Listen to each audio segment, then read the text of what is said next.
commitment to find a solution. Today, our community changemakers are Alan Wade, protector of our rivers, and Meg Johnson, who will be here soon to join us too, who is also working to save their rivers. Our format for action callers is that you can call if you disagree with our guests on their topic, or you can call to change the topic altogether if you have an issue that you find yourself complaining about to everyone around you. Our changemaker guests are also here to support you in your concern about your community. So if you're willing to be coached by our community changemakers to turn your complaint into a solution, give us a call at 916-456-5199. I am your host and action coach, Dr. Reva Camiel, a psychotherapist in private practice in Sacramento. I am very excited today to bring you Alan Wade from the Save the American River Association, with short meaning stands for SARA. So for those of you who are with us for the first time, Action Callers is committed to bringing change makers, people who have seen problems to be solved in our communities and have taken action to alleviate those problems. These change makers come on this program to coach others to take a step to make an impact on issues that bother them. Please share your concern, complaint, or idea with me and the change makers on this show. You will find you are not alone.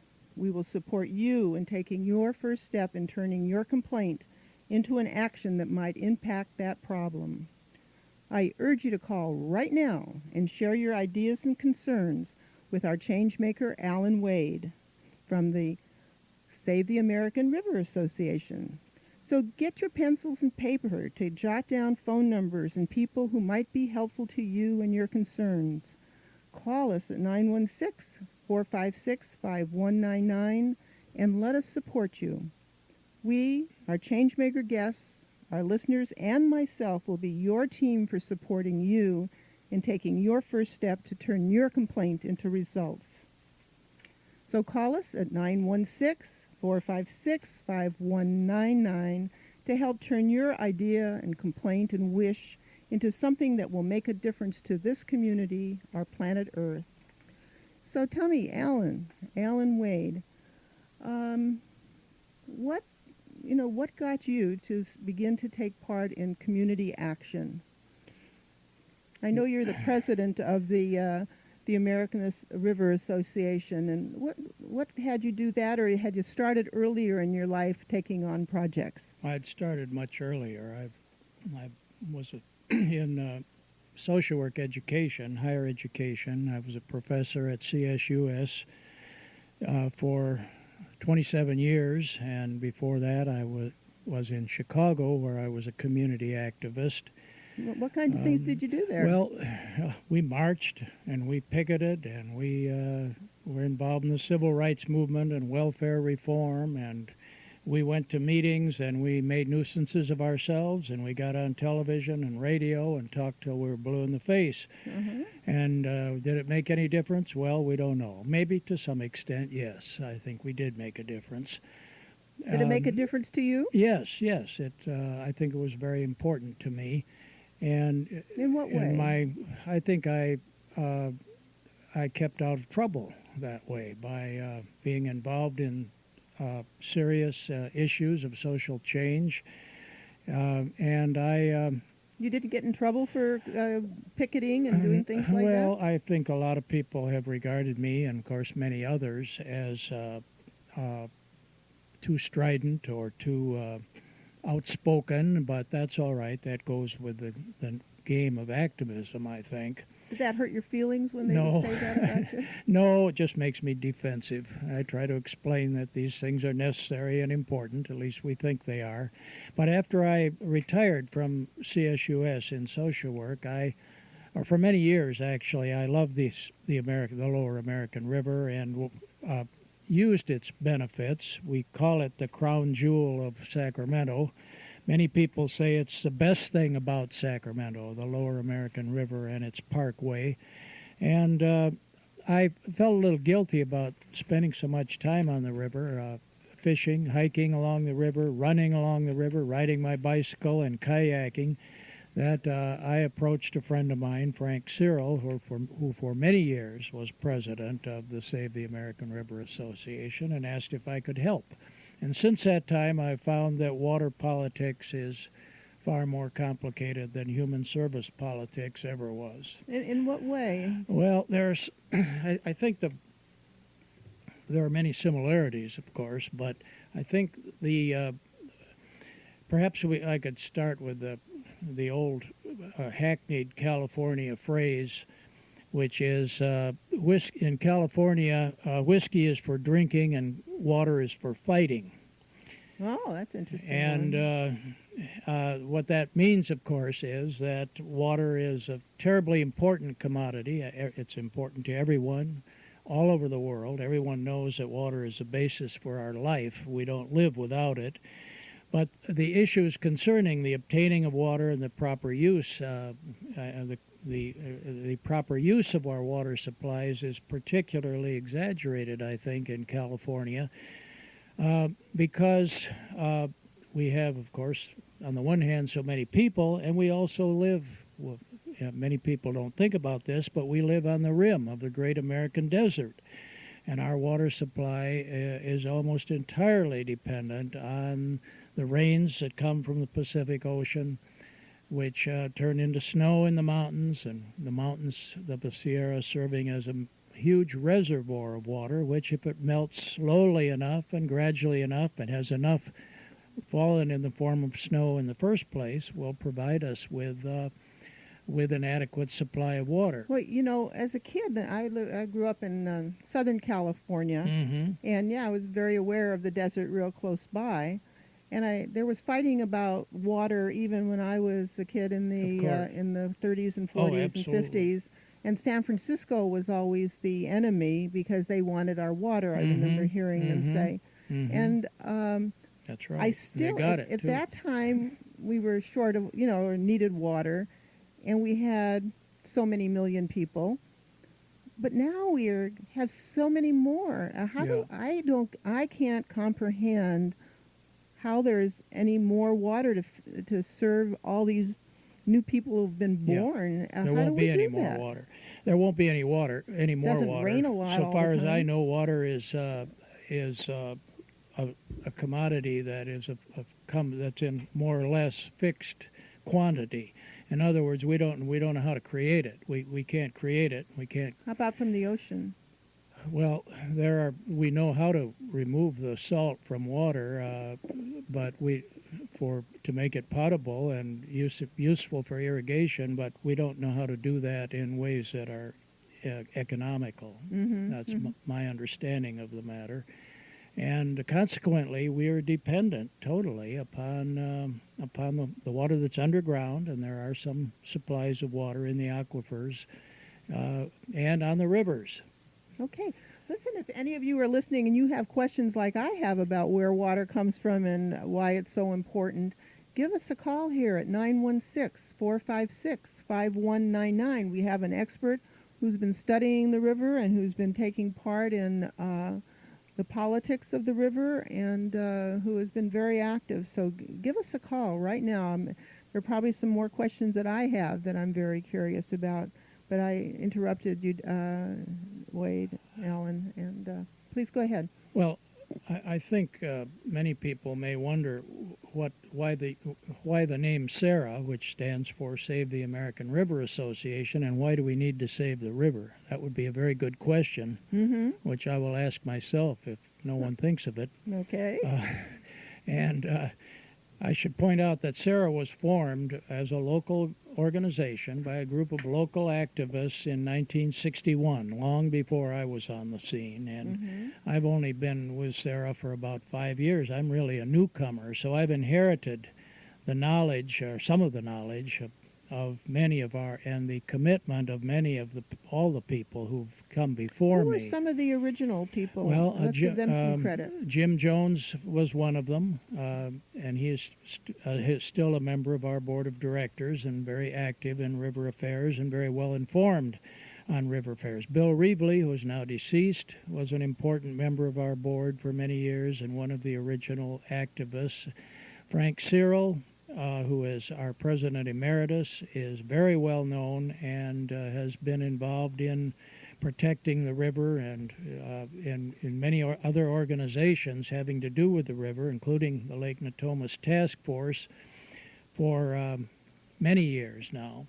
And there are many others. What do you think brought them to be active in that rather than in some other kinds of things? That's a good question. I'm not sure I can. Maybe some of them are listening and they'll call and tell us. Yeah, do give us a call, you guys, you wonderful people who have been taking care of this beautiful river that I enjoy every morning that I cross over the American River, or on some days just walk on it. Please give me a call and give Alan a call and let us know, how you happen to get into that. You can call us at 916-456-5199. So if you're there, give us a call. Go ahead. Yeah. So, you mentioned the word activist. Mm-hmm. What do you mean by activist? Well, I think you mentioned that you walk by the river every day. We know that approximately 6 million people use the American River Parkway, more than use any of the national parks in California in any given year. 6 million people. That's not every day. 6 million in a year. In a and of year. course, many of them are the same people who come back over and over again. But many of these people are the very ones who say, "Well, what?" They take the river for granted, and they say, "What Old is Man who wants River to?" just keeps on rolling Yeah, along. well, the fact is, of course, that rivers don't keep rolling along because human beings have ways, through building dams and other methods, of disturbing their natural flow. The American River is not natural in its current form. Mankind, humankind, northwestern American man has been fiddling around with that river for many years, 150 years or more. And what are they fiddling for? Well, gold, for one thing, and later on, you can see the tailings, the huge piles of rocks that you'll see along, especially in the Gold River neighborhood and all up and down the river. The river was subjected to tremendous sabotage by human beings trying to extract its riches. And then, of course, we began to and then they didn't fix build, it up, huh? That's right. And then we began to build houses too close to the river in many cases. And instead of allowing the river to flow freely, then we've tried to tame it with a series of levees, dikes, walls, many of which are in need of repair or were not built high enough or strong enough in the first place. So Sacramento, it's not generally known, but Sacramento is the most flood-prone major city in the United States. Yeah, speaking of floods, what was the year a few years back when it came to about an inch? 86, I think it was. 86, yeah. I've been trying to One of the remember famous that. years, yes. Yeah, I live not far from the river, and I went out to see how the water was doing. And it had gone up all these different levees, and it was all the way up to within less than an inch of overflowing into Campus Commons. Yes. I mean, I was yes. scared. Yes, everybody was. I was petrified. Yes, and it was worth being scared, too. Was Many people left their homes I that did night. leave for the night. I was so frightened. And I was so frightened, and I'm a therapist, and I usually like to help other people going through their traumas. And I thought about going and helping other people, and I was traumatized by it. And I couldn't go and help anybody else because I was in such trauma, worrying about my property and that kind of thing. Yes, of course. So if any of you have stories about yourself in the river, give us a call at 916-456-5199. We'd love to hear from you. We really do want to hear from you. So again, with the flooding and taming it, what else do you have to say about that, Alan? Well, I think that one of the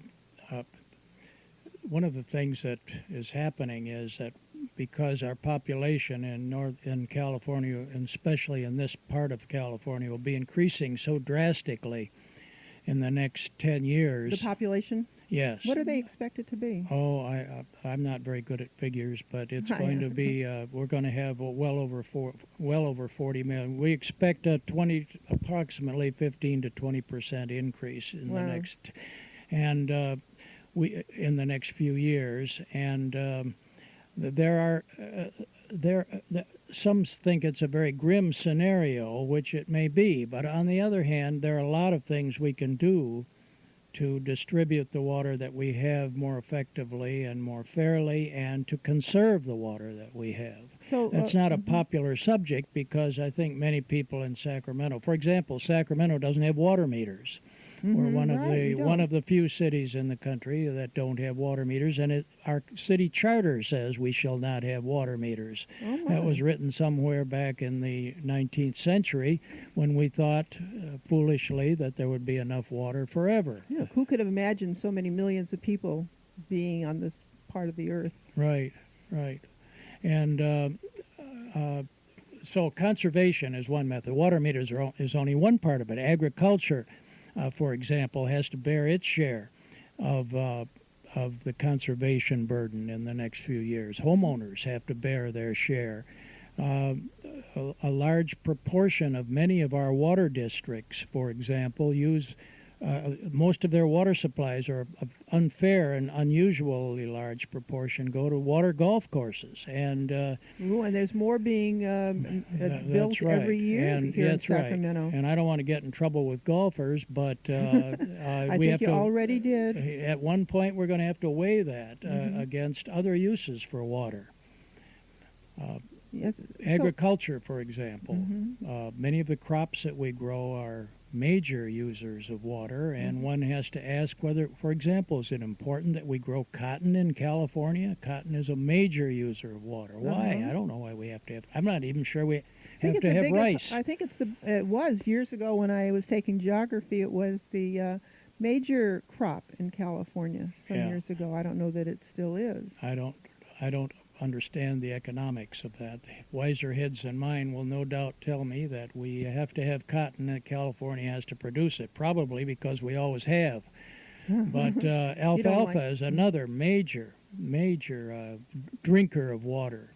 And we don't have that many, cows? Oh, we got lots of cows. But the point is, there are ways of cutting down and being more economical in our use of water, and that would include the farmers as well as the city dwellers. We've had one big party when it comes to water in California for the last 50 years. Party's over. We just haven't realized it. Yeah, well, I sure know that for the most part I take it, for granted, and especially I think now that I've lived here in Sacramento after moving up from Southern California, not having meters and not having to worry about how much I'm using and what it would cost me. Do the farmers, or do we have anything about how much more the price of things would be if the farmers paid less? Yeah, those are extreme. That's why water politics is so complicated. I just don't know what the effect would be on food prices. We may have to pay more for conservation so that we can distribute the water more effectively. I am told, and I'm not an expert on this, that there are irrigation methods which can use far less water and still be effective in the growing of plants. But So if any of you engineers out there know more about water, feel free to call us and tell us what you know about water, and give us a call at 916-456-5199. Yeah, we have the state office here, state offices around here. Hopefully they can give us a call. So how does fighting for the life of the river right now add to your life? Well, it takes away a lot of time from skiing, I'll tell you that. Well, in the summertime, that's not too bad. And from other recreational things. Actually, I work with a good group of volunteers. They're very cooperative. They're very helpful. They do most of the hard work. I sort of try to keep the organization going by expanding our membership and working with our very wonderful secretary, Wanda Denson, who Thanks, sort Wanda. of is the glue that keeps things going for us. Well, good. So maybe after the break, you can tell us some of the ways your organization reaches out to the public and what kind of help you might need from some of our listeners. Maybe they can join you and become part of the solution rather than part of the problem. Yes. So I look forward to talking to all of you right now. Community Radio for Sacramento, The Voice. Hello, Dave Carr for Radio DX to tell you about this show, which airs live Mondays 6 to 8 in the evenings and a replay Tuesday mornings from 6 to 8 a.m. here on KYDS 91.5 and Cable FM 88.7, the voice of Sacramento. So join me for music and Lord knows what else. And check out the website, www.w3dj.com/radiodx. Check it out, would you? Jason died in a car accident on April 3rd, 95. I thought right away about donating his organs. He said to me, "Mom, if anything ever happened to me, you should donate all my organs." Share your decision to become an organ and tissue donor with your family today. I feel very happy that he decided this. Organ and tissue donation. Share your life. Share your decision. Call 1-800-355-SHARE for a free brochure. A message from the Advertising Council and the Coalition on Donation. Why is it we never hear about the good things kids do? Stories. Two teenagers are accused of drug-related...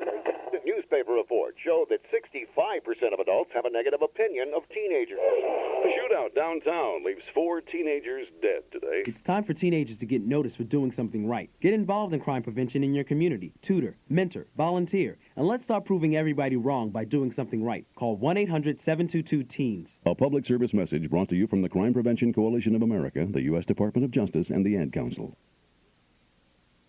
We're talking with Bill Cerruti of Sacramento's Italian Cultural Society. Bill, so many Italian things are popular now. Italian clothes, Italian food, movies. How can we find out more about Italian things? Easy. Join the nonprofit Italian Cultural Society. We sponsored Italian lending library, Italian language classes, Italian films, and numerous Italian-style social events, even a big Italian festa. We also underwrite an Italian-American youth group, Italian singing and dancing groups, the radio program, Sacramento Italian Style, and a newsletter called Altre Voci.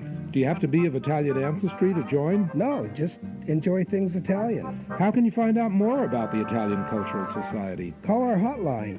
Leave your name and phone number and we'll have someone get back to you. Call Italy 00, that's ITALY 00, or if you prefer numbers, 482-5900. Grazie. Prego. Don't touch that dial. You're listening to the voice.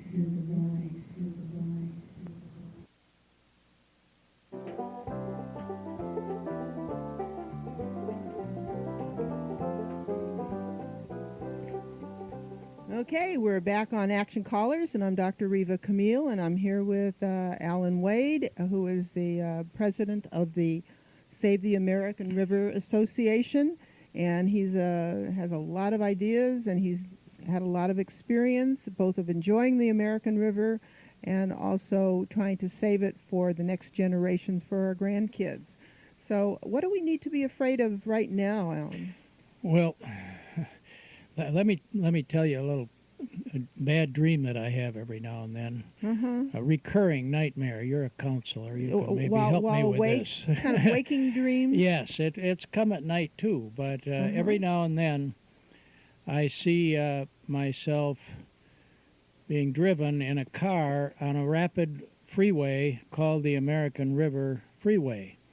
And that freeway is built on huge pillars that span the former American River.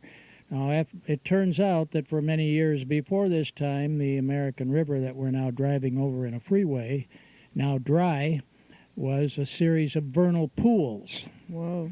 And this, of course, may or may not happen. This may or may not be our future. But I think when we think ahead of the worst things that can happen, then we can ask, well, what can we do to keep that from happening? And I'd just like to say, I grew up in L.A., and the only river I knew as a kid, I lived not far from the Los Angeles River. Yes. Which was a big, huge cement freeway, actually. No cars on it, with a little bit of water occasionally kind of running down it. But I think it was a river, a real river I in think its it early was life. at some yes. time, but it was a highway with just little rats and frogs, and I don't even know if pollywogs could live there. Yeah. So give us a call at 916-456-5199 and get some support from Alan Wade and from me, not just about the river, but about things that you're concerned about right in your neighborhood. There are many things. There have been many threats to the American River for over the years, and it wasn't until about the early 60s that a group of local concerned conservationists began to get together, a very small group regarded as being kind of far out nuts at the time, and they began to build this organization, which is still small but has been very effective over the years because of the knowledge and the skill, the commitment, and the dedication of its members. Many of these threats have been won. There are others, or at least temporarily beaten back. Some of the threats are local and Which small. ones have you beaten back, and which ones? Well, a few years ago, one of our own state agencies, Cal Expo, wanted to, through legislative action, wanted to transform 40 acres around the Bushy Lake site, which is near Cal Expo, just south of River Park, on the north side of the river. They wanted to make it into a parking lot. Oh, and good! Another parking lot. That could, of course, would have been a violation of the parkway plan, and we had to testify in the legislature and actually put a lot of pressure on the author of the bill to pull it back. And finally, after much hard work, much of it by Frank Cyril himself, that part of that very wild and beautiful part of the river was saved. Now that part of the parkway, I should say, it's right next to the river. It was saved from being made into a parking lot, which would have many of us felt led to a toxic stew of drippings from automobiles and so forth, which would have run into the river and added to the problems that we have. So that's one we saved. That's one for our side. Another one, we've recently been deeply involved in saving the Fair Oaks Bluff. That beautiful the one right above the bridge, right above the old Fair Oaks Bridge, which is now being renovated and repaired, by the way. Yes, it's one of the most beautiful sites, probably the highest site above the river, and one with the most fantastic of views. That land, a very complicated lawsuit has been going on over a period of time. Some of the landowners behind that bluff claimed that the land was theirs, that the county had obtained it illegally, that it didn't belong to the county, actually. There's homes kind of right near the edge of that, aren't That's right. And some of the homeowners thought that it was their land, and they prevailed at least partially in court. And a long series of compromises are being developed. A group of homeowners along the bluff have been very active in fighting back, and we've been working with them. Now there may be a solution in the form of an effort to buy out the part of the bluff that's in conflict, and turn that into a park, which will be operated jointly by the Fair Oaks Parks Division. So some good problem-solving went on there. Yeah, well, it isn't over yet, but now the problem is to get the money together to purchase that land at the price that the landholders would like to hold Okay, so out give us a call at 916-456-5199, and we'll enjoy hearing from you. The Voice is 88.7 Cable FM and KYDS 91.5 FM Sacramento. And now we're back. That was the short break, and so so the people who have the homes there are willing to have a little park, maybe behind their houses. Oh yes, they much prefer that because many of them and their children and grandchildren have been using that park as a beautiful place for serenity and sitting, looking out over the river. They don't mind that. They're not going to mind all the people who might come there. Oh, it's always been a part of the open to the public. Oh, it just has. But of course, being open to the public, it's been subject to some abuses. The property owners locally complained about beer drinking youth and so on, and there was some of that. But I'm amazed at how many people I've talked to who remember, people grew up in Fair Oaks, who remember some wonderful times by that old oak that hangs out over the river. There's a heritage oak there, which needs to be protected. Lord knows how long it'll hang there, but it looks like it's about to go into the river, but it's been there for generations. And so it looks like that problem may be on the road to solution, but it's taken a lot of hard work on the part of a lot of people and will still take some money. So that's a part of the river that, if I can remember from my geology class, that was the water level used to be way up there. The river, the land was all the way up there, and that river has been going on for centuries and thousands of years. That's a good way of telling, isn't it? Yes, that's right. It's a really ancient place. That's right, and it's definitely worth protecting. Another current threat to the river, and probably the most serious one, and one that's been going on for approximately 30 years. Only 30, huh? Yes. Sarah was one of the plaintiffs, successful plaintiffs in a lawsuit against East Bay Municipal Utility District, or IBMUD, which is a huge water purveyor for the counties in the East Bay. What does that mean, a water purveyor? Well, they provide and sell water to customers in Oakland and all the suburbs. Where do they get the around right to sell our water? Well, they get it from state law. They get that right because they have been granted that right under laws that were passed in our state way back in the early part of this century. The problem is that water rights that were given at that time were given at a time when no one had any idea how big this state would be or how threatened the natural habitat would be along these waterways. The San Joaquin River was essentially dried up, virtually nothing left of it. Really? Very little, anyway. Is it now? Well, it's been. They're beginning to restore it, especially for salmon and other fish to propagate and develop.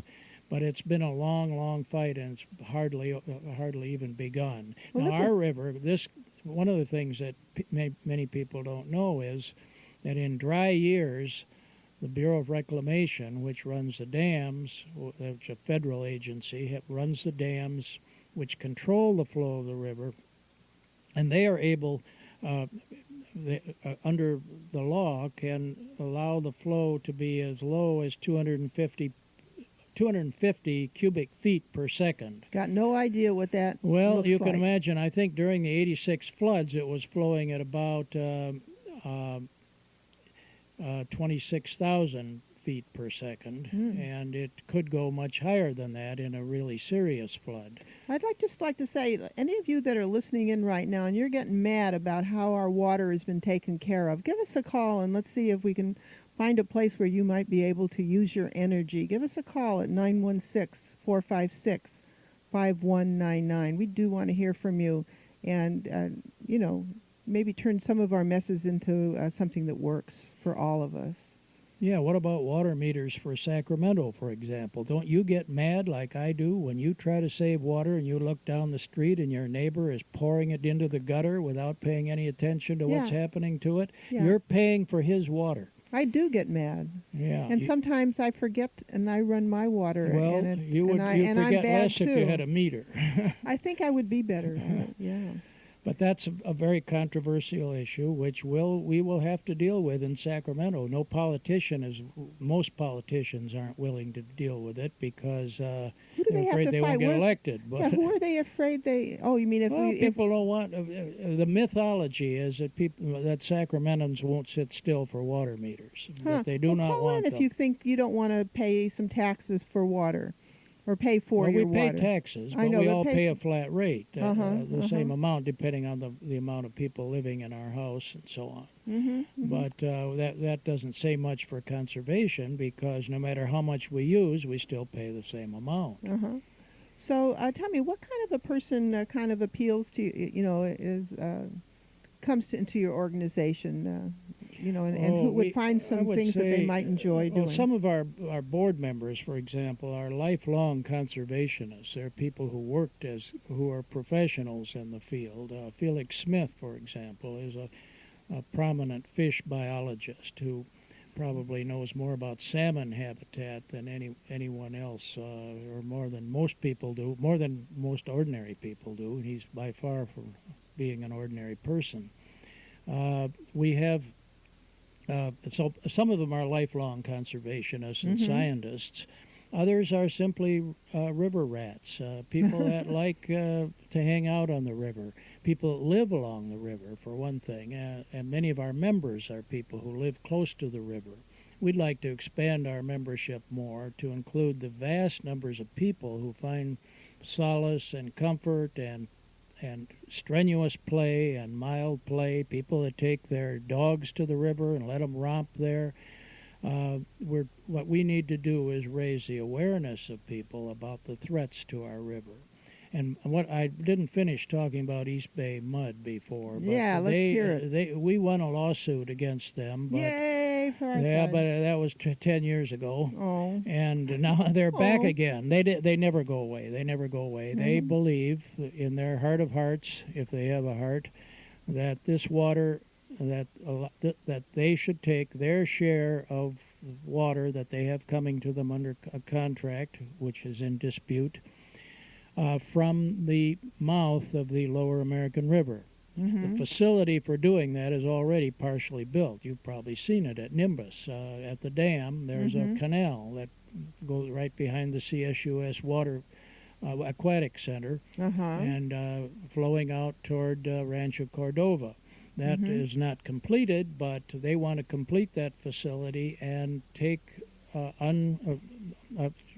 large amount, many thousands of acre-feet of water right there. Mm-hmm. And of course, in dry years, that water could lead to the scenario that I mentioned before, namely vernal pools instead of a flowing river. Now, you mentioned you didn't know about what 250 cubic feet per second meant. I should say that when it's that low, it's barely enough to float a boat. It's certainly not enough. What kind of boat? Well, even a raft is not going to float in most places in the river when it's that low. Okay, thanks for that description. And that includes, and fish will not be able to spawn or swim or be caught. So everybody here in Sacramento, I know what I found from moving up north here, that people just love our hot summer. And they love the hot summer because they spend so much time on the river. That's right. And they just love it, and they do all kinds of things on the river. And so we need to get all those people, it seems to me, who are really having fun on the river and want to keep it that way, to give you a call. Come join your organization. What is your phone number? Our phone number is... and call I have it right here. Nancy. 387-1763. Okay, one more time. 916-387-1763. And our dues are range all the way from $5 a year up to $100 a year. We find that the $5 and $10 fees are not don't help us to sustain ourselves, but it does keep our membership base going. And people have been increasing their contribution because this river is so close to them and so important to them personally.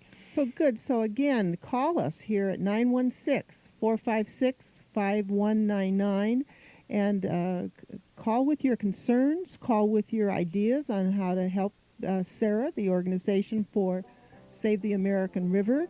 And we'll be back with you in just a few moments.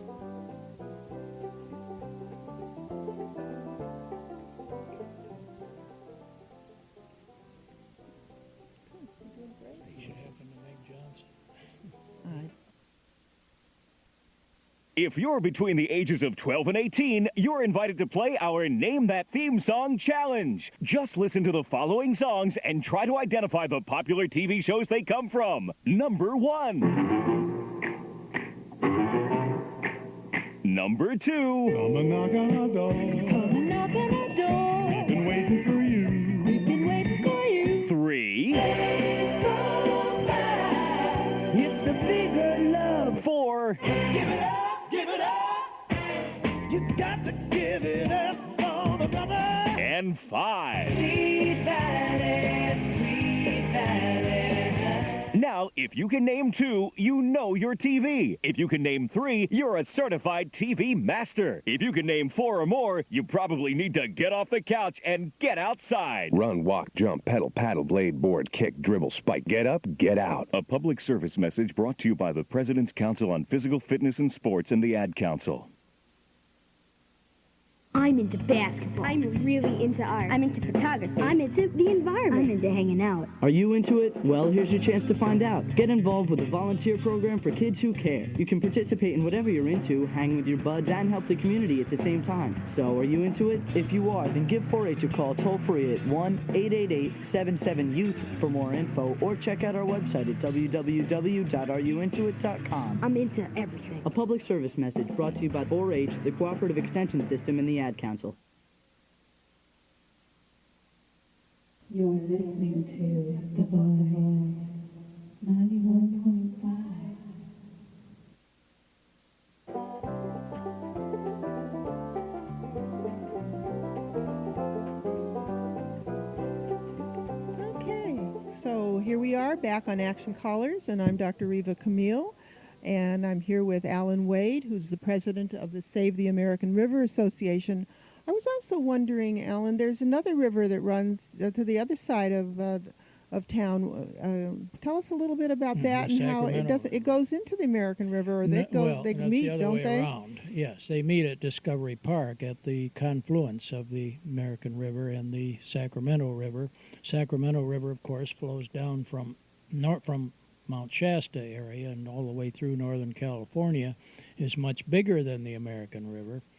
But when its waters are joined by the Feather River and the American River, ultimately it creates the famous delta, which of course is a tremendous source of water, wildlife, and agriculture, which is heavily dependent on being fed by the other rivers in California. One of the interesting things about Sacramento and the American River is that at times the Sacramento River can actually back up into the American River and force a reverse flow because it's so much bigger. The Sacramento River is big. Are people trying to save it?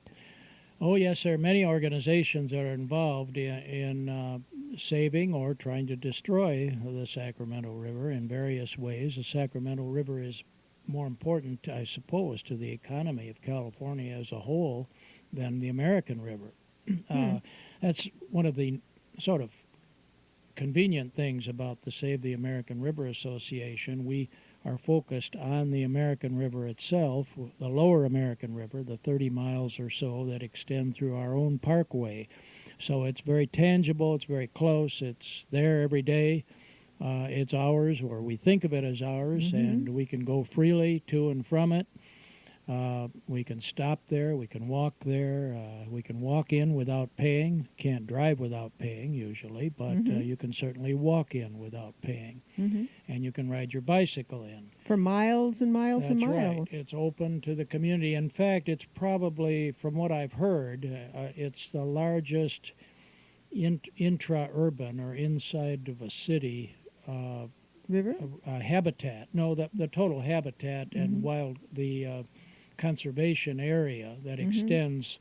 I think it's 7,000 acres or so along the river for about 30 miles, and it's unique in that it is within an urban area the entire distance. So what could some of the people who are listening to you do now without necessarily joining the organization, but joining the organization if they can see that there is a really need for that?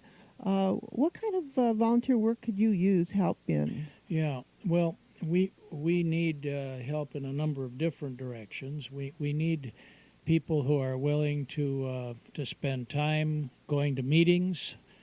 We have.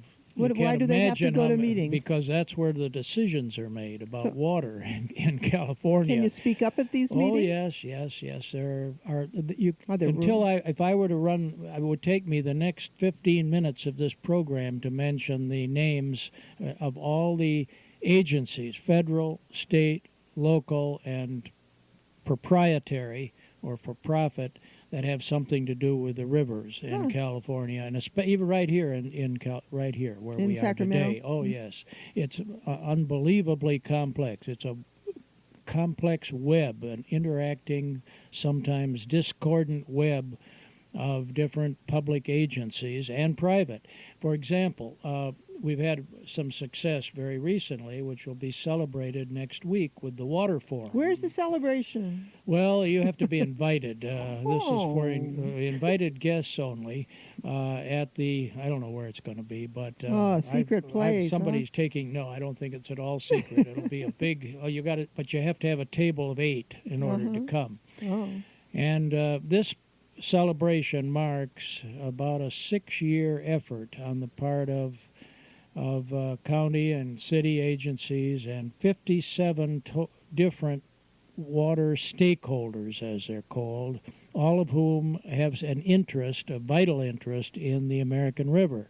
And Sarah was involved in this 6-year marathon conference where everybody had to look at how we could best keep our water flowing, be fair to all the purveyors and all the people that need it, and all the fish that need it, and all the boaters that need it, and so kind of a consensus kind of an organization. That's right. Yes, and it was run by a Center for Conflict Resolution under the direction of Susan Sherry, who is headquartered at CSUS, and Jonas Minton worked closely with her, the city and the county and all the different stakeholders. We were among them. We were part of the environmental caucus.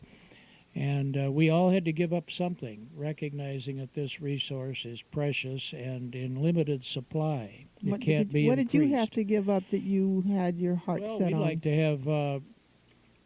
We'd like to have more water than we have now. We'd like not to have to give so much of it up for development and for existing homes and for the development of future construction around the county.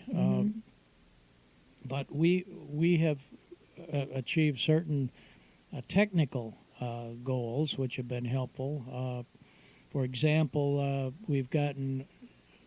We haven't done this alone. We've done it in conjunction with other agencies, but we've got. But your group was there. Oh yes, we've been there all along. So at any rate, to answer your question, one of the things we do is one of the main things that we do is go to meetings, and it's sometimes they're boring as hell. Sometimes the meetings that have the most important stakes are the most boring. And they try to bore you to death so you leave and don't take part in it. Huh? And we don't blame people in general for not wanting to come, although we've been successful on occasion in turning out large groups, that is several hundred people to testify before the County Board of Supervisors the night that East Bay Mud came to present their case. They will come back, by the way. They will come back, and they're already there working behind the scenes to try to take our water. Which they think they deserve and have a right to, and which we say they don't. So I suspect, frankly, in all sincerity, and I hate to say it, but I suspect we will have to spend more years in court before that issue is resolved. I don't know whether there's a political solution. So it sounds like what you need are some people who like to sit down and like to listen and like to learn and maybe give the information back to people who maybe want to do something about it. People who might do this are people who can just get in the car or take a light rail downtown to some meetings and sit and listen and take notes and and get the information back to other people. There's no substitute for knowledge, and the politics of water and the politics of conservation are so complicated that it's it's no wonder that people don't want to go to these things and get involved, because they make your head swim, frankly. But it's, on the other hand, you meet some very interesting, dedicated, bright, and committed people, and much of it can be I won't say, well, maybe it's fun. Yeah, I guess it is, or we probably wouldn't do it. But we think that it's vitally important, and if we don't do it, if we don't work to save this precious resource, this crown jewel of Sacramento's park system, this most wonderful thing about Sacramento, why no one else will. Okay, so that might be a really good job for somebody who is bored, sitting, bored, and go to the meetings, and you can still be bored and be doing a service and listening carefully and reporting back. Well, we need people with skills, too. We need people with artistic skills to help us with public relations. We need people with computer skills who can help us with some of our neophyte computer efforts. You have a web page? We do. We are just developing a web page. You need some help in that? We certainly do. Yes, all right, so we need help. Give us a call over here at 916-456-5199. Leave your name. A few weeks ago, I asked for help in that, and somebody came and built the website for us. So I want to thank all your energy being here today, and all the energy you've been spending for the last 5 or 6 years with Friends of the American River Association, and all the time you spent at CSUS training people to be great social workers here in this community and all over the United States. And so very much, I thank you very much for being here. And So at this time, I want to also acknowledge our growing number of volunteers who have so graciously and earnestly committed themselves to bring you this program. I'd like to start with Steve Balog and Michael Geller, our volunteer engineers. And I'd also like to thank our telephone greeter, Diane Matar, who has been volunteering recently, just got back from India, where she volunteered there to do some work. And also our volunteer, Donna Reynolds, who called a few weeks ago to build offered to build and manage our web page and emails. So our new email site is actioncallers@hotmail.com. Again, our email address is currently functioning, so write to us at actioncallers, and that's with an S on the end, @hotmail.com. And our web page, which is still in the process, is on track, and it's www.redrival.com/actioncallers, all one word. So remember that, and you can take a look on our web page, and pretty soon it'll have all our coming guests on this program and previous guests, and you'll be able to even put down what projects you need help on. And you can even begin to volunteer to do things and get the numbers from people who are looking for some help. So remember, give us a call, 916-456-5199. This is a state-of-the-art program where we will use every form of communication, written, spoken, to become seekers of solutions for the many problems that face our planet. Be part of the solution rather than being part of the problem. We will use the messes in our life to get semi-well-ordered solutions. So again, thanks so much, Alan Wade, for your ongoing energy towards creating a world that is ongoingly being created by all of us. And thank you all for your support to our community, planet Earth. Tune in next week for more great ideas for making positive change in our community. There's a couple events happening here in Sacramento that you might want to take part in. There's going to be the the Pacific Rim Festival, and that's going to be in May 21st, and that you can call 558-3912 for information about that. It should be a beautiful community affair with all kinds of people there. So again, I want to thank you for listening. And I look forward to hearing from you either on email, our website, or on the air next week. So again, call us at 456-5199. And thanks for listening, and good luck on your projects.